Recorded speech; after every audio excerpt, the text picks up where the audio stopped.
ഇന്ന് നമുക്ക് വളരെ സിമ്പിളായിട്ടുള്ള ചോറും കൂട്ടാനുമാണ്. ഇന്ന് ഞാൻ തനിച്ചാണ് വീട്ടിൽ, മീനൊന്നും വാങ്ങിയിട്ടില്ല. അപ്പോൾ അതുകൊണ്ട് തന്നെ വളരെ സിമ്പിളാക്കാമെന്ന് വെച്ചു. കൂട്ടാനായിട്ട് ഇന്നുള്ളത് തക്കാളി കൂട്ടാനാണ്. കുറച്ച് തക്കാളി കൂട്ടാനിട്ടു.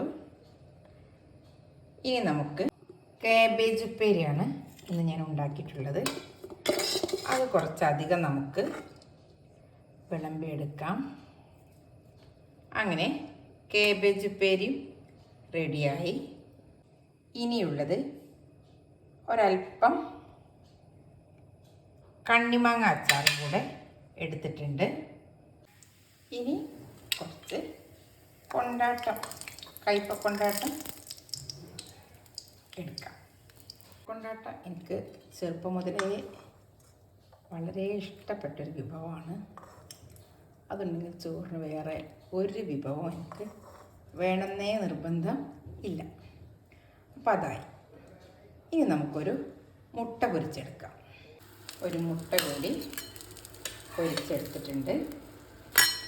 ഇത്രയുമാണ് ഇന്നത്തെ നമ്മുടെ ചോറിൻ്റെ വിഭവങ്ങൾ.